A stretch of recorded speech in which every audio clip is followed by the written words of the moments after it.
में बाबा को याद करते हैं। शून्य नहीं है।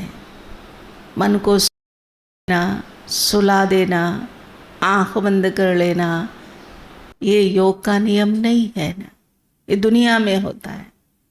दुनिया में लोग भगवान को याद करते हैं आंखें बंद कर लेंगे, क्योंकि उनको बस सवेरे शाम थोड़ा सा ही करना है ना। हम तो दिन भर करते हैं, निरंतर करते हैं। तो इसीलिए आँख खोल कर ही हमें योग में बैठना है, दृष्टि लेनी है। तो बाबा कहते, मीठे बच्चे चैतन्य अवस्था में रहे, चैतन्य अवस्था में रहे, बाप को याद करना है, बाप को याद करना है। सुन्न अवस्था में चले जाना, सुन्न अवस्था में चले जाना, या नींद करना, यह कोई योग नहीं है, यह कोई योग नहीं है। क्योंकि आंख बंद करेंगे तो नींद आ जाएगी ना, नींद आ जाएगी तो योग कैसे होगा ना। इसलिए आंख खोलकर योग में बैठने का हमारा नियम है। प्रश्न है, तुम्हें आंखें बंद करके बैठने की मना क्यों की जाती है? कोई सोचते हैं ना कि क्यों आंख बंद करके नहीं बैठ सकते, बाबा को ही तो याद करना है ना। तो बाबा ने कहा मैं क्यों मना करता हूं? तो उत्तर है, अगर तुम आंख बंद करके बैठेंगे तो क्या होगा?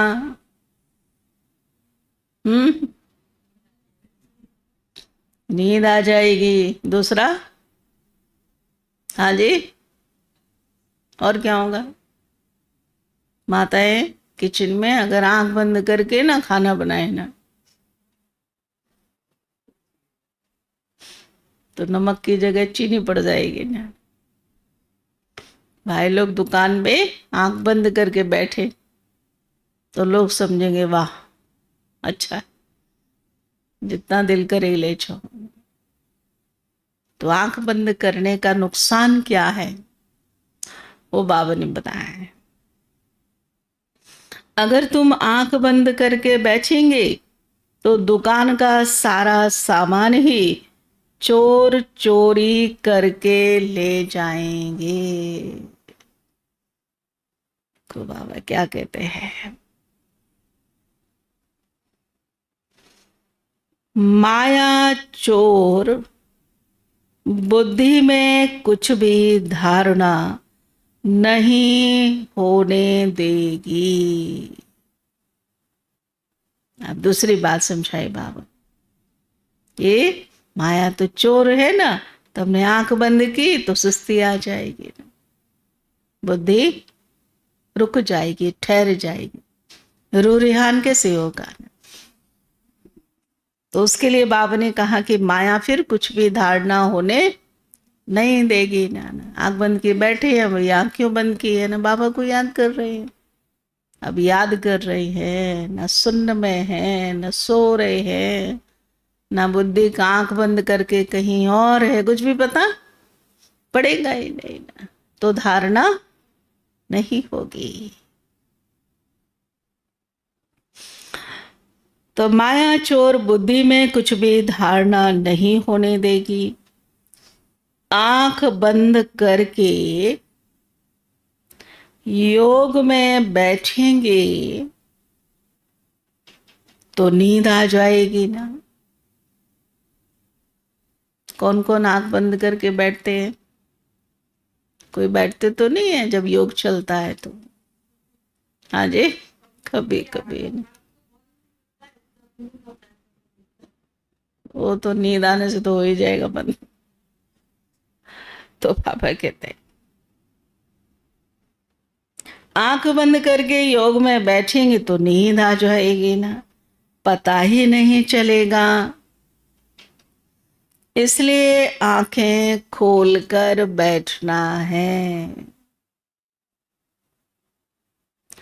इसलिए आंखें खोलकर बैठना है।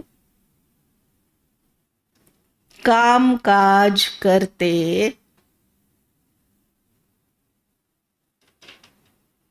बुद्धि से बाप को याद करना है। काम काज करते बुद्धि से बाप को याद करना है। इसमें हठ योग की बात नहीं है। इसमें हठ योग की बात नहीं है। हठ योगी सन्यासी दम ऐसे आंख बंद करके बैठते हैं, बिल्कुल हिलते भी नहीं हैं। तो हमारा ये राजयोग है, सर्व कर्मेंद्रियों के राजा हैं हम ना। ये कोई हठ योग प्राणायाम आसन ये सब नहीं है, वो अलग चीज है ना, योग अलग है ना। ओम शांति। रूहानी बाप कहते बच्चों को, ये भी बच्चा है। कौन? ब्रह्मा बाबा भी बच्चा है, पहला बच्चा है, सिकिलदा बच्चा, मुरब्बी बच्चा। बाबा कहते ना ब्रह्मा बाबा को, देदारी तो सब बच्चे हैं। तो रूहानी बाप आत्माओं को कहते हैं, आत्मा ही मुख्य है ना। आत्मा शरीर को चलाती है, सब कुछ करती है।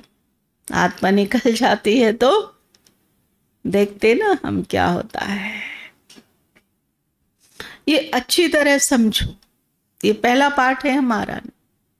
मैं आत्मा हूं, शुद्ध पवित्र हूं, शांत स्वरूप हूं, अजर अमर अविनाशी हूं, एक शरीर छोड़कर दूसरा लेती हूं। बाबा ने कहा अच्छी तरीके से ये अनुभव हो हम बच्चों को।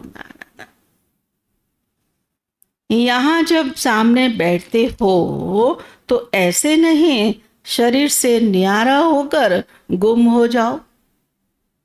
योग में बैठते हैं, क्लास में बैठते हैं तो बाबा ने कहा चैतन्य अवस्था में बैठना है। देख भी रहे हैं, सुन भी रहे हैं, जवाब भी दे रहे हैं, चिंतन भी कर रहे हैं। सुन्न अवस्था नहीं, उसको योग नहीं कहते हैं। ये कोई याद के यात्रा की अवस्था नहीं है ना। सुन्न हो जाना, गुम हो जाना, आंख बंद कर लेना, बाप ने कहा ये योग नहीं है। यहां तो सुजाग हो बैठना है, अर्थात जागृत अवस्था में बैठना है। चलते फिरते उठते बैठते अपने को आत्मा समझ बाप को याद करना है। तुम्हें तो सुजाग होकर बैठना है। कैसे योग करना है बाबा समझा रहे हैं ने। और फिर पवित्र भी बनना है।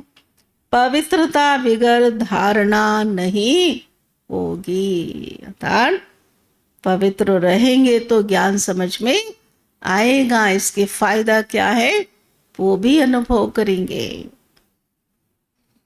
तो बाबा ने कहा पवित्रता बिगर धारणा नहीं होगी, किसका कल्याण नहीं कर सकेंगे। किसको कहने, खुद पवित्र रहते नहीं और दूसरे को कहते तो वह हो गया और वह हो गया पंडित।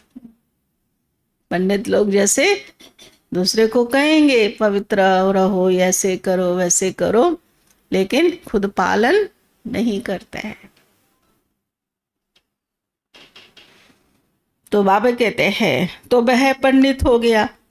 मियाँ मिट्ठू भी नहीं बनना है ना। मियाँ मिट्ठू अर्थात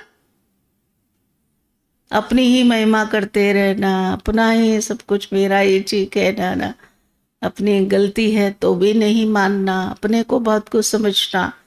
एक मियाँ ना को बेर बेचता था, बगुड़ी जो होती है, हमेशा बोलता मेरे बेर बहुत मीठे हैं, बहुत मीठे हैं, बहुत मीठे। तो ऐसे करने से खूब बिक्री होगी ना। लेकिन किसी ने कहा लाओ पहले टेस्ट करके देखते हैं, तो जैसे ही खाया तो वो बिल्कुल खट्टा निकला ना। तो तब से ये कहावत बने कि मियाँ मिठू नहीं बनना है। फिर वह दिल अंदर खाता रहेगा। ऐसे मत समझो हम सुन्न में चले जाते हैं, आंखें बंद हो जाती है। ये कोई याद की अवस्था नहीं है ना। आंख बंद करके योग करना, इसको योग नहीं समझना। बाबा कहते ये कोई याद की अवस्था नहीं है। इसमें चैतन्य अवस्था में रहे बाप को याद करना है, नींद नहीं करना है। सीधा समझाते बाबा, पढ़ाई का समय है, कमाई का समय है, इसमें ज्ञान योग के समय नींद का कोई काम है ही नहीं। स्कूल में बच्चा थोड़ी सोता है ना। तो बाबा ने कहा नींद नहीं करना है, कोई कोई याद भी नहीं करना है ना। बच्चों को कई पॉइंट्स समझाई जाती है, शास्त्रों में दिखाया गया, सातवीं भूमिका में चले जाते हैं। उनको दुनिया का पता ही नहीं पड़ता है। हठ योगी ऐसा करते हैं, उनका कुछ होता होगा सिस्टम। सातवीं अवस्था ना तो एकदम सुन, बिल्कुल हिलना नहीं, डुलना नहीं, जैसे है ही नहीं यहाँ पर ना। तो बाबा कहते हैं हमारा ऐसा योग नहीं है। तुमको तो दुनिया का पता है, ये छीछी दुनिया है ना। बाप को कोई जानते नहीं। अगर बाप को जानते तो सृष्टि चक्र को भी जान जाए। बाबा बतलाते ये चक्र कैसे फिरता है, कैसे फिरता है। जू के मिसल फिरता है ना, टिक टिक होती है। मनुष्य पुनर्जन्म कैसे लेते हैं। सत्युग में भल बड़ी आयु हो जाती है तो भी बदसूरत नहीं होते हैं। 150 वर्ष की आयु होगी सत्युग में तो भी सारी कर्मेंद्रियां बिल्कुल ठीक से काम करेंगी ना। शरीर कोई छाइयां पड़ जाए, कुछ ऐसा हो जाए नहीं। यहाँ कोई 150 वर्ष का हो तो क्या उसकी हालत होगी ना। तो बाबा कहते हैं बाकी सन्यासियों का तो हठ योग है, उनका तो मार्ग ही अलग है, उनका तो ज्ञान ही अलग है, ब्रह्म में लीन हो जाने का। आंखें बंद करना, गुफाओं में बैठे बैठे बदसूरत बन जाना, मतलब ऐसा सन्यासी कहते हैं ना, उसने बहुत वर्षों तक तपस्या की, उसके ऊपर मिट्टी हो गई जमा, ऐसे ऐसे कहते हैं। गौतम बुद्ध के लिए भी बताते हैं ना, वो बैठे थे ना, तो वो जो होता है ना सम्मुख, क्या बोलते हैं उसको, वो यहाँ पे बैठ गया पूरा, उसने जमा हो गया ना। वो जो निकलता है ना शंख जैसा चलता है ना, ऊपर शंख जैसा होता है ना, तो ऐसा कहते हैं। वो बैठे थे ना, तो बैठे रहे तो पूरा आके बैठ गया वो। तो इसीलिए फिर उनका ना ऐसे दिखाते हैं ना गौतम बुद्ध का ना। तो बाबा कहते हैं तुमको तो बाबा कहते गृहस्थ व्यवहार में रहते सुजाग रहना है। सबकी बातें समझाते बाबा। फिर हमको क्या कहते हैं, उन सब का हठ योग है, हमारा राजयोग है। हम सब हर कर्म करते हुए शिव बाबा को याद करते हैं। तो बाबा ने कहा तुमको तो बाबा कहते गृहस्थ व्यवहार में रहते सुजाग रहना है। शून्य में चले जाना ये कोई योग की अवस्था नहीं है। धंधा आदि भी करना है, गृहस्थ व्यवहार को भी संभालना है। शून्य में नहीं जाना, काम काज करते बुद्धि से बाप को याद करना है। जरूर काम करेंगे, आंखें खोल कर करेंगे, धंधा आदि सब कुछ करते रहो। बुद्धि योग बाप के साथ हो, इसमें गफलत नहीं करनी चाहिए ना। गफलत क्या? आंख बंद कर रही है, नींद आ रही है और कह रहे हैं हम तो योग में हैं, या समझ रहे हैं ये ठीक नहीं है फिर भी कर रहे हैं, उसको गफलत कहते हैं।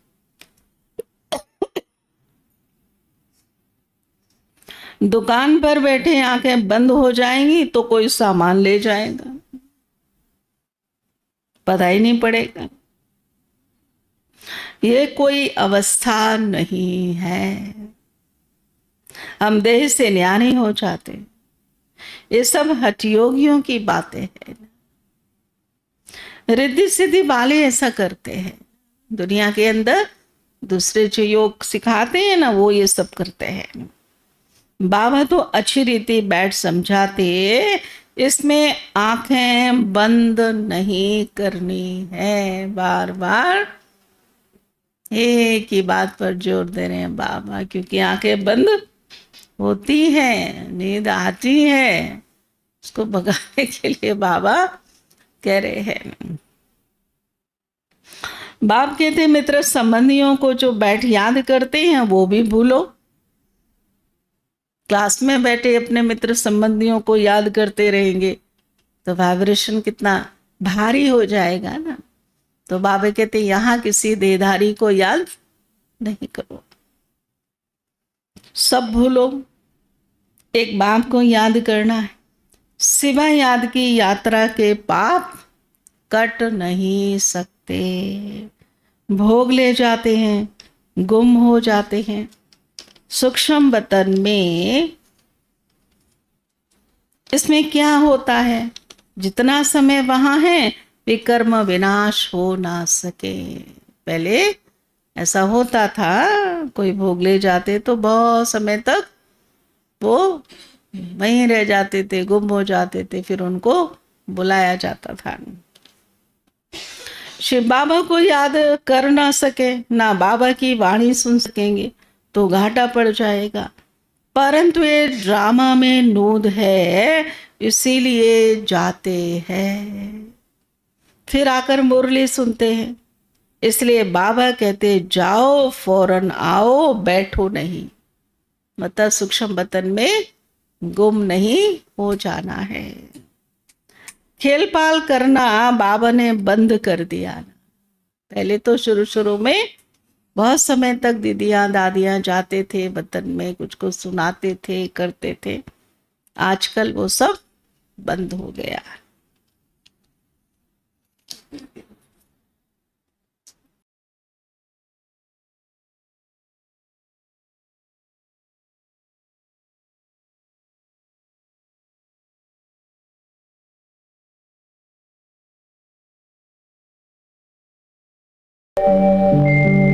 ओम शांति शांति, ओम शांति शांति।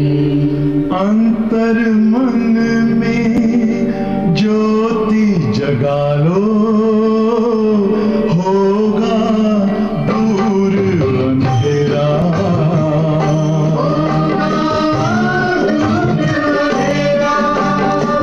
शिव का कर लो ध्यान, आ रहा पावन पुण्य सवेरा।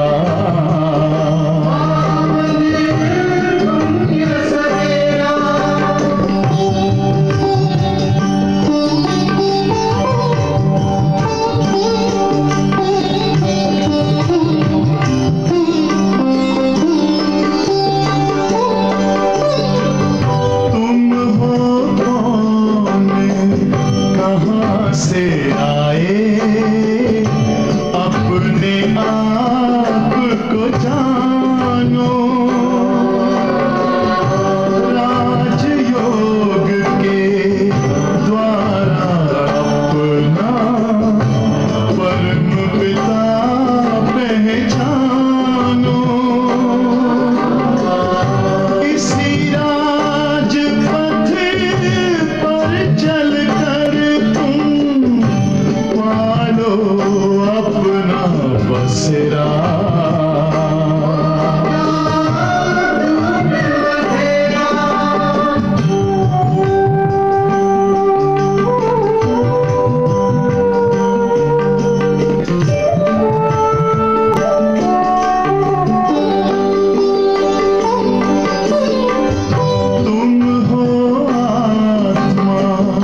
बाबा कह रहे हैं,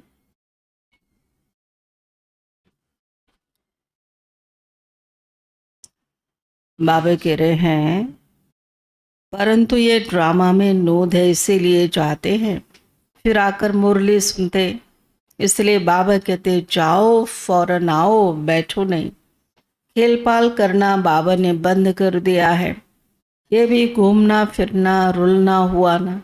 भक्ति मार्ग में रुलना पिटना बहुत होता है, मतलब लक्ष्य नहीं होता है ना, क्या कर रहे हैं, जैसे सब कर रहे हैं वैसे कर लिया, करने से फायदा क्या नुकसान क्या।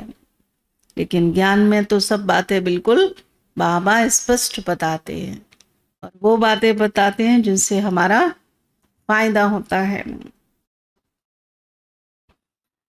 बाबा कहते हैं क्योंकि अंधियारा मार्ग है ना, मेरा ध्यान में बैकुंठ में चली जाती थी, वह योग व पढ़ाई थोड़ी ही थी।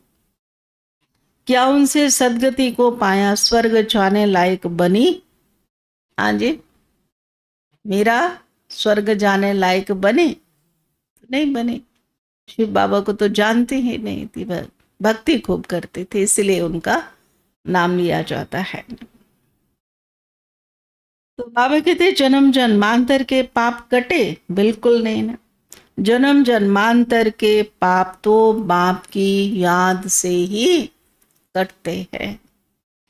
जन्म जन्मांतर के पाप कटते ही नहीं है ना भक्ति मार्ग से ना, बाकी साक्षात्कार आदि से कोई फायदा नहीं होता।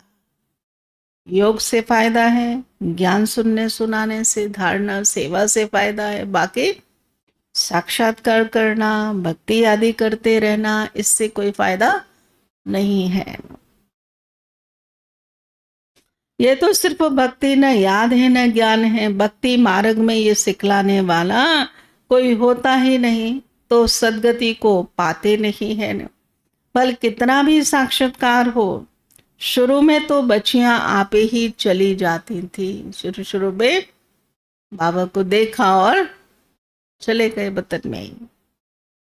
मम्मा बाबा थोड़े ही जाते थे, मम्मा कभी वतन में गई नहीं, दादी जानकी कभी वतन में गई नहीं। लेकिन कितने ज्ञानी। ये तो शुरू में बाबा को सिर्फ स्थापना और विनाश का साक्षात्कार हुआ, पीछे तो कुछ नहीं था ना। हम किसको भी बेचते नहीं, हम बिठा कर कह देते बाबा इनकी रस्सी खींचो ना। तो भोग लगाने बैठते थे तो बाबा बुद्धि की रस्सी खींच लेते थे। वह भी ड्रामा में होगा तो रस्सी खींचेंगे ना, सब तो नहीं जाते ना वतन में ना। नहीं तो नहीं, साक्षात्कार तो ढेर होते हैं। जैसे शुरू में बहुत साक्षात्कार करते थे, पिछाड़ी में भी बहुत साक्षात्कार करेंगे। मिरुआ मौत मलु का शिकार, उस समय विनाश काल में चारों तरफ मौत ही मौत होगा, भयानक दृश्य होगा, त्राही त्राही करेंगे। लेकिन जिन बच्चों ने बहुत समय का पुरुषार्थ किया है, उनका पुण्य जमा है, तो उनको फिर बाबा नई दुनिया दिखाई देगी। उस समय वो दुखी नहीं होंगे, बाबा उनको सूक्ष्म वतन में ले जाएगा, कुछ फील ही नहीं होने देगा ना। इतने ढेर मनुष्य हैं, वह सब शरीर छोड़ देंगे ना, शरीर सहित कोई सत्युग व शांति धाम में नहीं जा सकते ना। इतने ढेर मनुष्य हैं, सब विनाश को प्राप्त करेंगे, बाकी एक आदि सनातन देवी देवता धर्म की स्थापना हो रही है ब्रह्मा द्वारा। तो बच्चियां गांव गांव में जाकर कितनी सर्विस करती हो, यही कहती हो अपने को आत्मा समझ, बाप को याद करो। सन्यासी तो राजयोग सिखाना जानते ही नहीं है, सन्यासी तो पता ही नहीं है उनको आत्मा परमात्मा के बारे में इतना स्पष्ट कैसे याद करना है, कुछ नहीं पता। शास्त्रों की बातें भले उनको मालूम रहती हैं, परंतु सृष्टि के आदि मध्य अंत का ज्ञान किसी को नहीं पता। तो बाबा कहते हैं, बाबीगर राजयोग सिखलावे कौन? तुम बच्चों को बाबा भी राजयोग सिखा रहे हैं, फिर राजाई मिल जाएगी ना। तुम अपार सुखों में रहते हो, वहां तो फिर याद करने की दरकार नहीं है। रिंचक भी वहां दुख नहीं होगा, थोड़ा भी हमको दुख की महसूसता नहीं होगी। आयु भी बड़ी होगी, क्योंकि बहुत बड़ी आयु होती है तो भी दुख होता है। काया भी निरोगी होती है, यहां तो कितने दुख है, दुख ही दुख है। ऐसे तो नहीं बाबा ने दुख के लिए खेल रचा, बाबा थोड़ी दुख देते हैं, इंसान के अपने ही कर्म है। ये तो खेल ही दुख सुख हार जीत का आदि अनादि है न। इन सब बातों को सन्यासी जानते नहीं है। सन्यासी क्या करने जानते, बाबा बताते हैं, समझा नहीं सकते। वह तो भक्ति मार्ग के शास्त्र आदि पढ़ने वाले हैं। तुमको कहा जाता क्या? और मूल बात क्या है हमारी?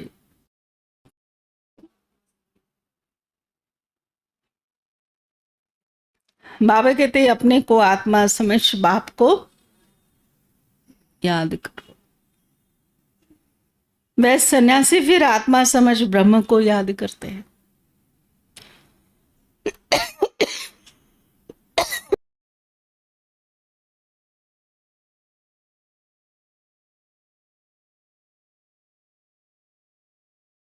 हैं ब्रह्म ज्ञानी, वास्तव में ब्रह्म तो रहने का स्थान है।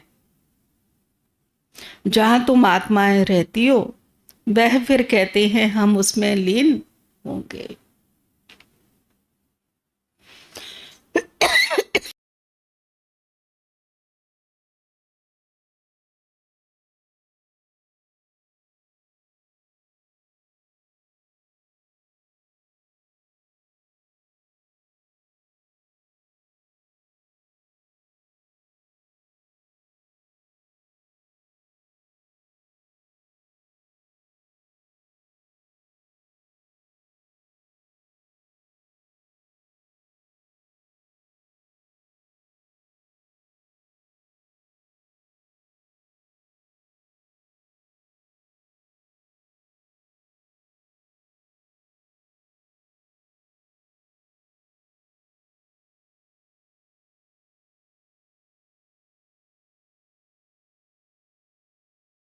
ब्रह्म तो रहने का स्थान है।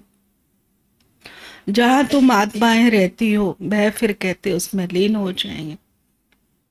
उनका ज्ञान ही सारा उल्टा है। यहाँ तो बेहद का बाबा तुम बच्चों को पढ़ाते हैं। वह कहते भगवान 40,000 वर्ष के बाद आएगा। इसको कहा जाता है अज्ञान अंधियारा। बाबा कहते नई दुनिया की स्थापना और पुरानी दुनिया का विनाश करने वाला तो मैं हूं। मैं हूं, मैं अभी स्थापना कर रहा हूं। इस समय बाबा सत्युगी दुनिया की स्थापना कर रहे हैं। विनाश सामने खड़ा है, अब जल्दी करो। कभी बाबा कहते धीरे धीरे होगा जो मिसल, कभी कहते बाबा जल्दी करो, सारा बता दिया ना समय कैसा चल रहा है। पावन बनो तभी पावन दुनिया में जाएंगे। ये तो पुरानी तमो प्रधान दुनिया है। लक्ष्मी नारायण का राज्य थोड़ी है, इनका राज्य नई दुनिया में था, अभी नहीं है। पुनः जन्म लेते आए। शास्त्रों में क्या क्या लिखते, कृष्ण को दिखाया अर्जुन के घोड़े गाड़ी में बैठा है।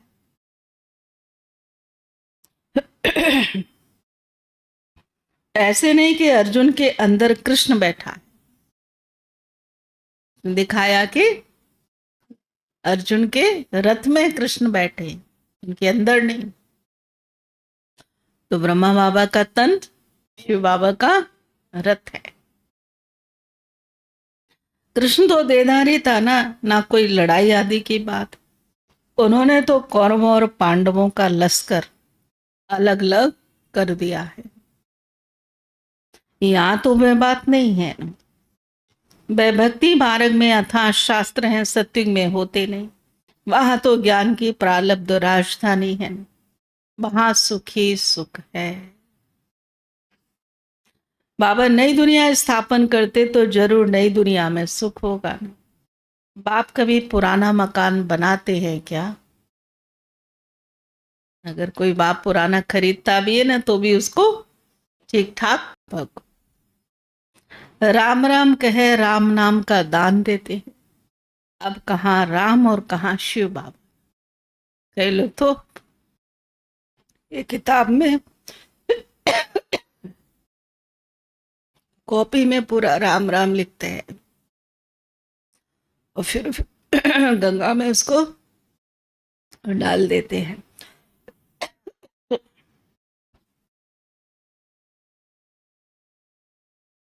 तो बाबा कहते हैं, अब शिव बाबा तुम बच्चों को कहते बच्चे माँ में कम याद करो, जहां से आई हो वहां फिर जाना है। जब तक बाबा को याद कर पवित्र नहीं बनेंगे तो वापस कैसे जाएंगे? तुम्हारे में भी कोई विरले हैं जो अच्छी रीति बाबा को याद करते हैं। मुख से तो कहने की कोई बात है ही नहीं, याद में तो मुख का कोई काम है ही नहीं। भक्ति में राम राम मुख से कहते हैं, कोई नहीं कहते तो कहेंगे ये नास्तिक है। कितना आवाज करते हैं, गाते हैं। जितना बड़ा झाड़, जितना झाड़ बड़ा होता है, उतनी भक्ति की सामग्री भी बड़ी होती जाती है। जैसे जैसे वृद्धि होती है वैसे वैसे अनेक मठ पंथ निकलते हैं, वो अपना अपना सिस्टम निकाल देते हैं। बीज कितना छोटा होता है, तुमको कोई चीज नहीं है, कोई आवाज नहीं है ना, सिर्फ कहते अपने को आत्मा समझ बाबा को याद करो। ये भी मुख से नहीं कहना है, आत्मा समझ के शिव बाबा को याद करो, आत्मा समझ के शिव बाबा को याद करो। बाबा ने कहा ये भी कोई मुख से कहने की बात नहीं है। लौकिक बाप को भी बच्चे बुद्धि से ही तो याद करते हैं। बाबा बाबा आप बैठकर कहते थोड़े ही है ना। तुम अभी जानते हो आत्माओं का बाबा कौन है। आत्माएं तो सब भाई भाई हैं। आत्मा को और कोई नाम नहीं है, बाकी शरीर का नाम बदलता। आत्मा तो आत्मा ही है। मैं भी परमात्मा है, उनका नाम शिव है। उनको अपना शरीर नहीं है। बाबा कहते मुझे भी अगर शरीर होता तो पुनर्जन्म में आना पड़ता। तुमको फिर सदगति कौन देता? भक्ति मार्ग में मुझे याद करते हैं। अनेक चित्र हैं। अभी तुम नरकवासी से स्वर्गवासी बनते हो। जन्म तो नरक में लिया है, मरेंगे स्वर्ग के लिए। कहते ना मरने के बाद स्वर्ग गए। तो बाबा ने कहा जन्म यहाँ है, रहते यहाँ है, मरने के बाद कहाँ स्वर्ग में जाएंगे। यहाँ तुम आए ही हो स्वर्ग में जाने के लिए। जैसे कोई ब्रिज आदि बनाते तो पहले फाउंडेशन सेरेमनी कर लेते हैं, फिर ब्रिज बनती जाती है। उदाहरण देके समझाते हैं। स्वर्ग की स्थापना का उद्घाटन अर्थात फाउंडेशन सेरेमनी तो बाबा ने कर दी ना, स्टार्टिंग तो हो गई। अब तैयारियां होती रहती हैं। मकान बनने में टाइम लगता है क्या? गवर्नमेंट करने पर आए तो 1 मास में मकान खड़ा कर दे। विलायत में तो मकान तैयार मिलते हैं, बने बनाए मिलते हैं। स्वर्ग में तो बहुत विशाल बुद्धि सत्व प्रधान होते हैं। साइंस की बुद्धि तीखी होती है, झट बनाते जाएंगे। मकानों में जड़ित भी अच्छी लगती है। आजकल इमिटेशन देखो कितना जल्दी बनाते रहते हैं, वह तो फिर रियल से भी जास्ती चमकता है ना। आर्टिफिशियल जो है, जो रियल होगा उसका नकल करके और उससे भी ज्यादा चमकदार बना देते हैं। और आजकल की मशीनरी से झट बना देते हैं। मकान बनने में देरी नहीं लगती है। सत्य की सब बातें बाबा समझाते हैं। सफाई आदि होने में टाइम लगता है। विनाश जब होगा तो बाबा ने कहा सफाई में अर्थात इतने लोग मरेंगे, घर टूटेंगे, सब पूरा तोड़फोड़ हुई होगी ना, तो बाबा ने कहा उसमें समय लगेगा ठीक करने।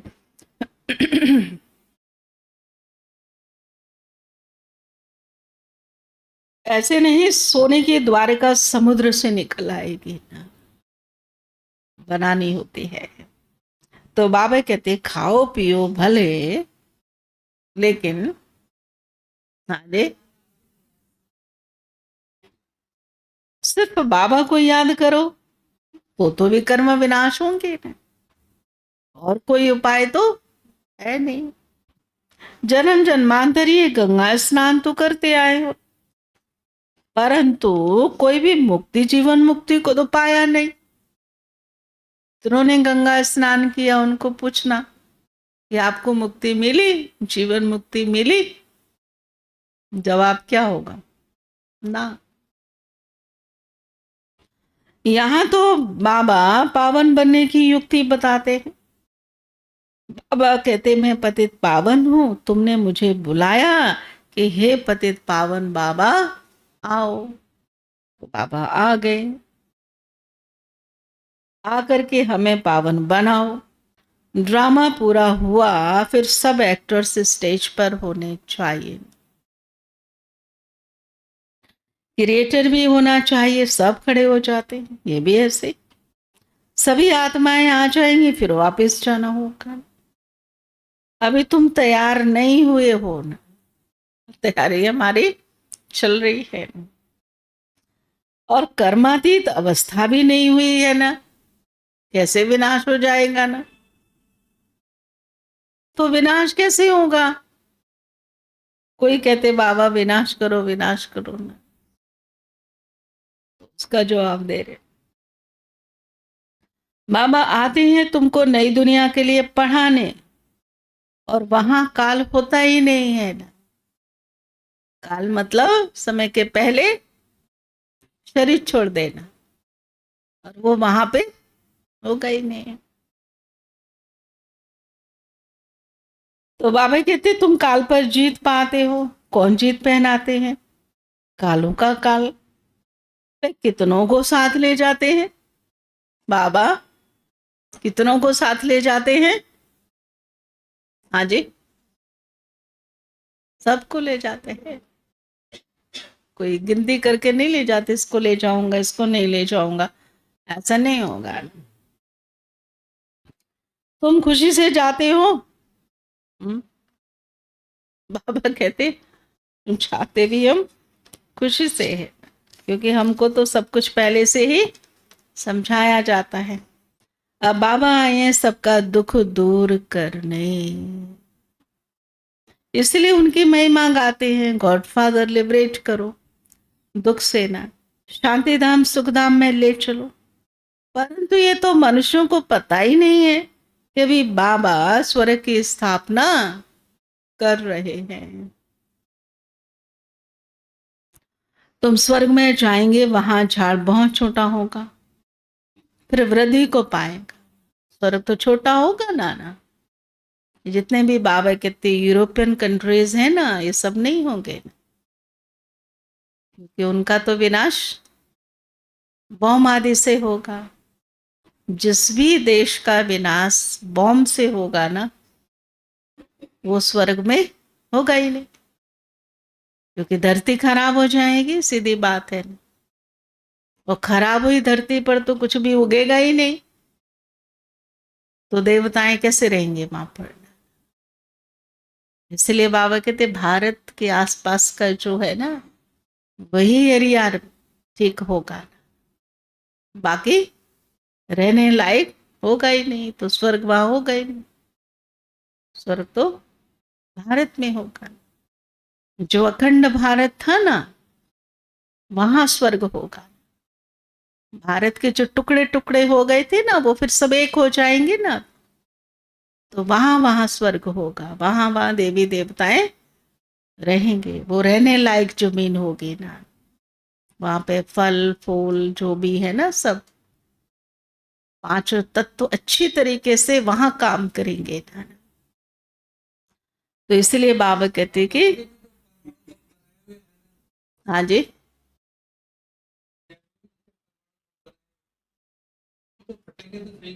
हम नहीं, हम तो लास्ट में उन्हीं को दे देंगे ना, कि ले लो ये हमारे काम का नहीं है ना, हम क्या करेंगे उसका। कुछ ऐसा होगा कि हम कहेंगे ले लो इनको।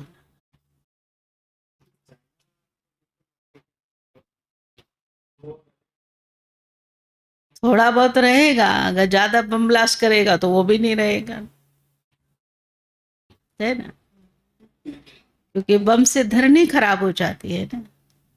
धरनी का छोटा मोटा हुआ तो अलग बात है, लेकिन बड़े बड़े जो है ना परमाणु बम आदि, उसे तो खराब हो जाएगा ना। तो कुछ ऐसा अंत में होगा कि ये जहां नहीं चलेंगे वहां पर ठीक ठाक रहेगा। ये भी हो सकता है ना, या खराब हो जाएंगे वो पानी से ना। हाँ जी,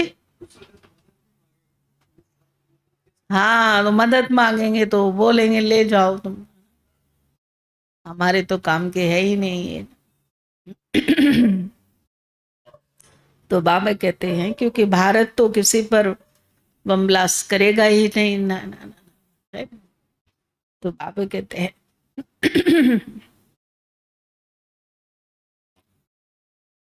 बाबा ने कहा अभी और सब धर्म में वह एक धर्म है नहीं, नाम रूप राजाई आदि बदल जाती है। पहले पहले डबल ताज फिर सिंगल ताज वाले होते। सोमनाथ का मंदिर बनाया, कितना धन था ना। सबसे बड़ा मंदिर एक है जिसको लूट कर ले गए। बाबा कहते तुम पद्मा पदम भाग्यशाली बनते हो। कदम कदम पर बाबा को याद करते रहो तो पदम इकट्ठे होंगे। इतनी कमाई बाबा को याद करने से होती है, फिर ऐसे बाबा को याद करना तुम भूलते क्यों हो। पूछते बाबा, फिर भी भूल जाते हो ना, इतना मैं सब कुछ देता हूं करता हूं। जितना बाबा को याद करेंगे और हाँ जी, और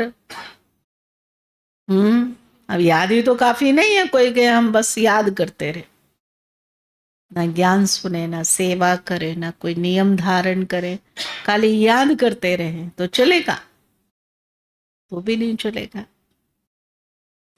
तो बाबा ने कहा जितना बाबा को याद करेंगे और सर्विस करेंगे उतना ऊंच पद पाएंगे। अच्छे अच्छे बच्चे चलते चलते गिर पड़ते हैं, काला मुंह किया तो की कमाई चट हो जाती है, और जबरदस्त लॉटरी गंवा देते हैं।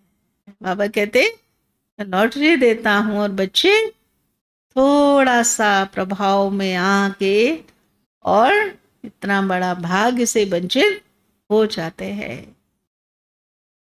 अच्छा, मीठे मीठे सिगिल दे बच्चों प्रति मात पिता बाप दादा का याद प्यार और गुड मॉर्निंग। रूहानी बाप की रूहानी बच्चों को नमस्ते। रूहानी बच्चों की रूहानी बाप दादा को याद, प्यार, गुड मॉर्निंग और नमस्ते नमस्ते नमस्ते। सार है, गृहस्थ व्यवहार संभालते हुए, गृहस्थ व्यवहार संभालते हुए बुद्धि योग बाप के साथ रखना है। बुद्धि योग बाप के साथ रखना है। गफलत नहीं करनी है।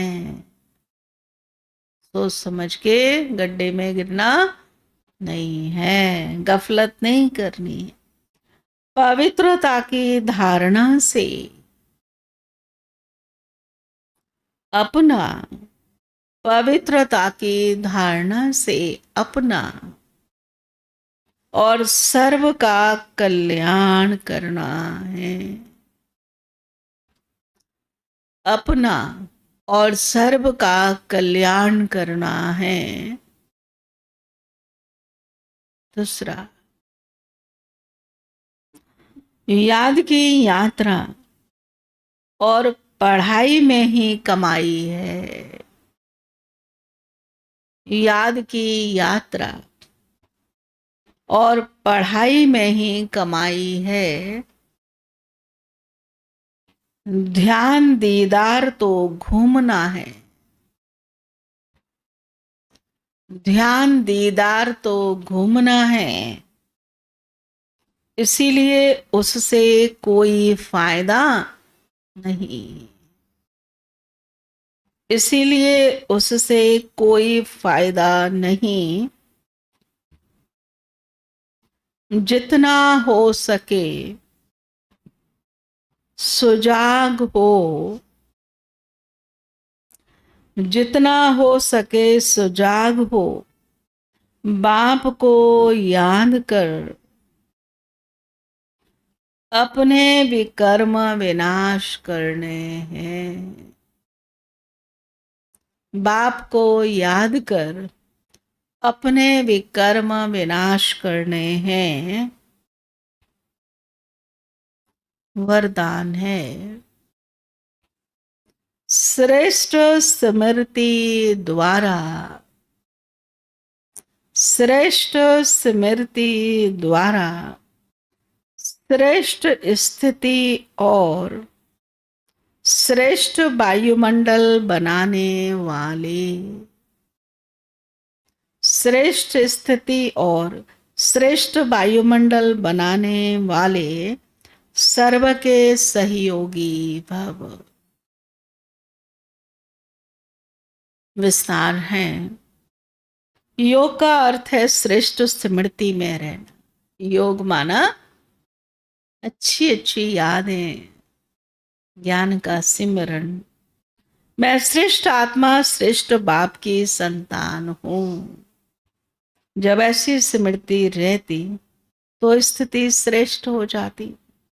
श्रेष्ठ स्थिति से श्रेष्ठ वायुमंडल स्वतः बनता, जो अनेक आत्माओं को अपनी ओर आकर्षित करता है। अपनी श्रेष्ठ स्थिति से वायुमंडल श्रेष्ठ बनता है, अर्थात हल्का वायुमंडल। आके किसी को अच्छा लगेगा, मिलके किसी को अच्छा लगेगा ना। वो कैसे बनता है? जब अंदर के संकल्प हमारे ऊंचे होते हैं। जहां भी आप आत्माएं योग में रहकर कर्म करती हो, वहां का वातावरण, वायुमंडल औरों को भी सहयोग देता है। हम योग युक्त होकर सब कार्य करते हैं तो हमारे से जो वाइब्रेशन निकलते हैं ना, अनेक लोग भी उससे कुछ अच्छा फील करते हैं, शक्ति फील करते हैं। कई कहते हैं ना, आपके पास बैठने से हमको तो हिम्मत आती है, ताकत आती है, अच्छा लगता है। क्यों? क्योंकि संकल्प ऊंचे चलते हैं ना। ऐसी सहयोगी आत्माएं बाप को और विश्व को प्रिय हो जाती है। स्लोगन है, अचल स्थिति के आसन पर बैठने से ही राज्य का सिंहासन मिलेगा। अचल स्थिति के आसन पर बैठने से ही राज्य का सिंहासन मिलेगा। अचल अर्थात किसी भी प्रकार की हलचल में नहीं आना, अव्यक्त सारा है। सदा विजयी रहने के लिए साक्षी स्थिति में स्थित रहने का अभ्यास करो। सब कुछ देखते हुए भी साक्षी अर्थात एक नाटक है, एक ड्रामा है, अनेक दृश्य इसमें आते जाते हैं। साक्षी बन इस देह से कर्म कराओ। यह साक्षी स्थिति सहज पुरुषार्थ का अनुभव कराती है, क्योंकि साक्षी स्थिति में किसी भी प्रकार का विघ्न व मुश्किलात आ नहीं सकता। जिसको साक्षी होना आता है वो विघ्नों से सहज निकल जाता है। जो सोचता है क्यों हुआ, तो उसमें फंस जाता है। तो बाबा कह रहे लास्ट में जब चारों ओर की हलचल होगी तो उस समय साक्षी स्थिति वाले ही विजयी बनेंगे। अभी से ही बाबा कहते साक्षी हो, न्यारी होकर हर सीन को देखना। अच्छा, ओम शांति। आज क्या सिखाया बाबा ने हम सबको?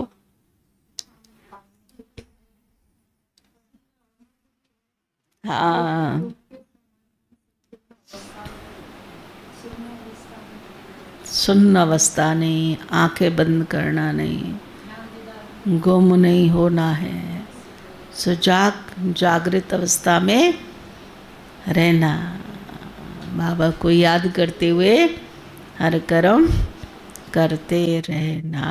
अच्छा, कल का जन्माष्टमी का प्रोग्राम बहुत अच्छा हुआ, दादी जी का प्रोग्राम भी अच्छा हुआ।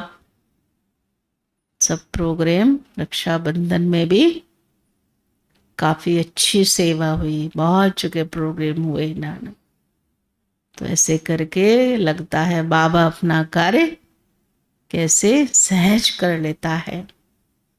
नहीं तो दुनिया में कुछ करना हो, एक दिन प्रोग्राम होता, दूसरे दिन उनका घर देखिए क्या हालत होती है ना।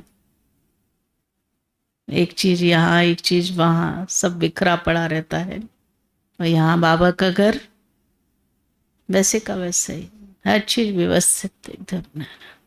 तो वो सब बाबा ने हम बच्चों को सिखाया है। अच्छा, ओम शांति।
पार